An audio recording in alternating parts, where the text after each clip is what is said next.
Hey, welcome to the Straight Edge, where me, a gay trans man with bad teeth, talks about knives and gives it to you straight.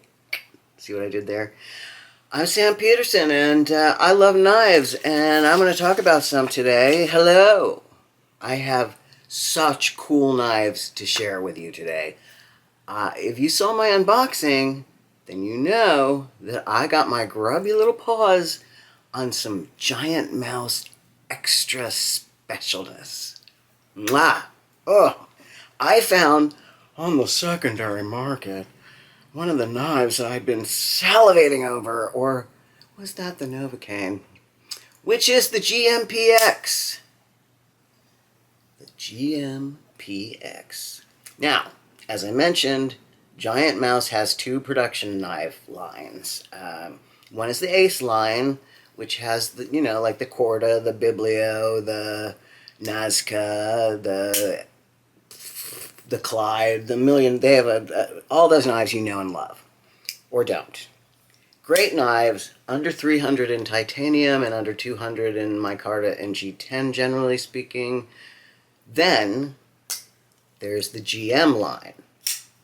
Ooh boy, do they have some fancy and fun-ass blades over there on their GM line. The GM line are basically limited edition knives. Like the GM 1 through 8 were a series of 400.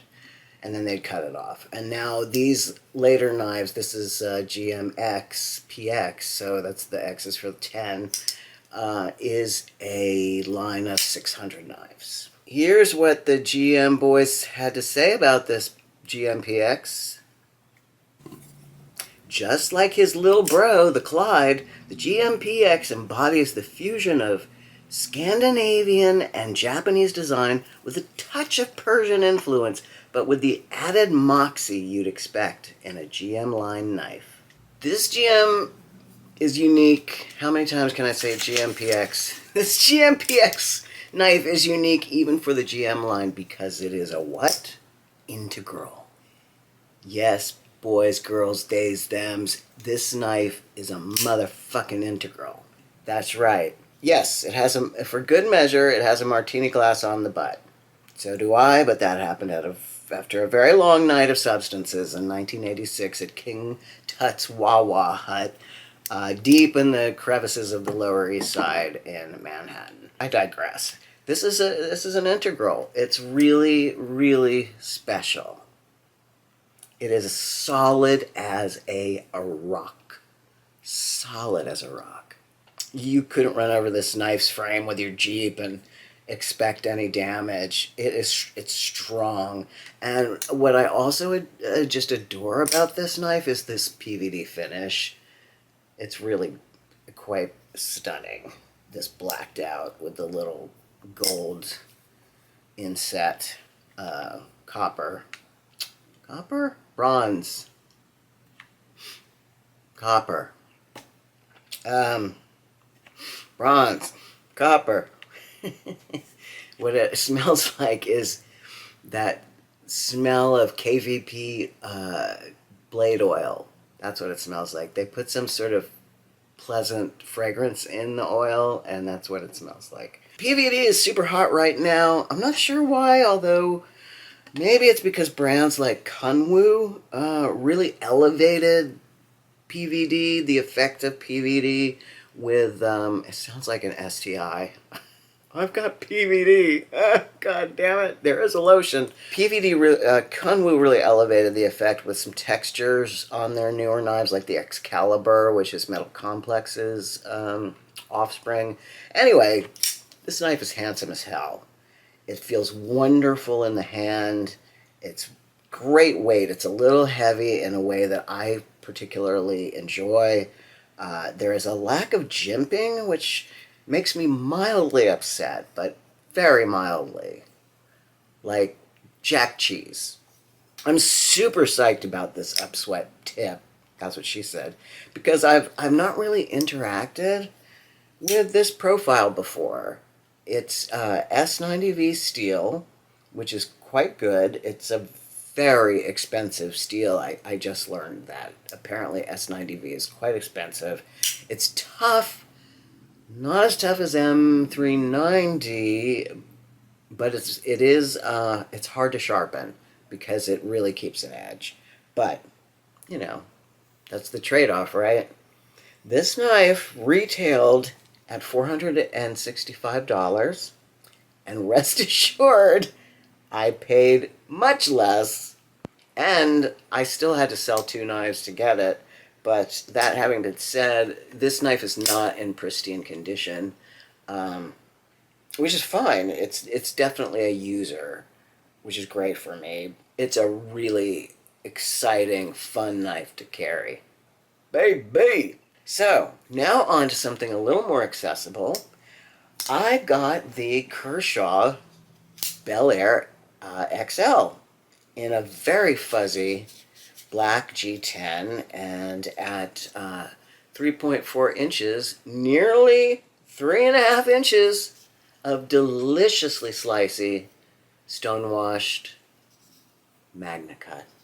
I just love the original Bel Air so much. I don't know if you're around for that, but I carry that goddamn thing everywhere. That's one of those knives that I just couldn't get out of my pocket. Like, it just resonated with me. It's such a great user knife. Like, so practical. This one, not as much. I hate the handles. They finished the scales to have this sandpaper grip. You hear that? And while I think that may be a good idea, I hate it. Also, it fucks with your panties. Your pants, I mean. But the action on this knife is superb. The blade shape is a beefier version of the Bel Air, which, you know, other iterations are often not really like the original, something that chaps my ass, and I will never, ever tolerate pyrite. Yeah, once CJRB realized that they had a runaway hit with the pyrite, they just started naming all their knives the pyrite. I feel. The pyrite Bowie, the pyrite nipple pincher, the pyrite katana. Pyrite. This is so slim and slicey. That's so fun to say. Slim and slicey. It's got the famous Kershaw Axis type lock, which they call the Duralock. And it's really well built and smooth. It's not at all wonky like some other knives I won't mention because I can't remember them at the moment. Otherwise, I would totally say their names. Say their names. You can hear this gripping. I'm really torn on this. As a frequent knife flyer, by which I mean knives frequently fly out of my hands, I think it's a very good idea. It's an earnest solution, but for tactility, I will take aluminum over this every day. Final mention. I have been carrying this Ohlone Rodayo a lot. I love it. It is a very simple tool. That's what she said. Not a lot going on here, but that makes it extraordinarily good at what it does do, and which is poke and slice. It's a pokey slicer. Poke and Slice sounds like a mixed-race comedy team from the 90s. Okay, that's enough out of me, clearly. I gotta go. I love you like a sister. I love you like a brother, a pal. And I'll see you later, Bigfoot. Keep on walking. Stomping. Okay, bye. Picking my nose.